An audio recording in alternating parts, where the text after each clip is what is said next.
Hi friends, how are you? అందరు బాగున్నారా friends? అందరు బాగుండాలని దేవుని మనస్ఫూర్తిగా కోరుకుంటున్నానండి. మరి మార్నింగ్ నా ఎక్సర్సైజ్ అయితే కంప్లీటెడ్. 20% వర్కౌట్, 80% న్యూట్రిషన్, 100% మన మైండ్ సెట్. ఓకే, నా 10 రౌండ్స్ క్లోజ్ అయిపోయింది. ఈరోజు నా మార్నింగ్ వర్కౌట్ అనేది కంప్లీటెడ్ జరిగిపోయింది. ఓకే, మీకు రోజు చెప్తున్నాను, మార్నింగ్ లేవగానే ఏం చేయాలి? ఒక వాటర్ బాటిల్ వాటర్ తాగాలి కూర్చొని. తర్వాత ఏం చేయాలి?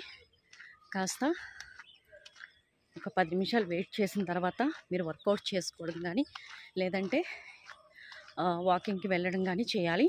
తర్వాత 2 బాదం పీకులు, 2 ఎండు ఖర్జూరం నైట్ నానబెట్టుకోవాలి. అవి వాకింగ్ చేసి వచ్చిన తర్వాత తీసుకోవాలి. తర్వాత వేడివేడిగా ఎఫ్రెష్ తీసుకోండి.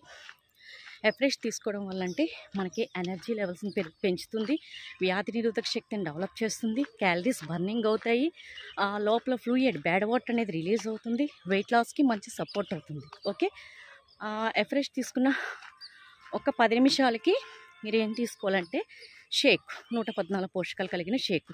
అది ఇడ్లీ దోశల్లోని హెవీ క్యాలరీస్ ఉంటాయి. మనం వాకింగ్ ఎంత చేస్తామో అంత ఖర్చు పెట్టి అంత హెవీ అయిపోద్ది. ఒక గంట నడిస్తే 100 క్యాలరీస్ అని చెప్తున్నాం కదా.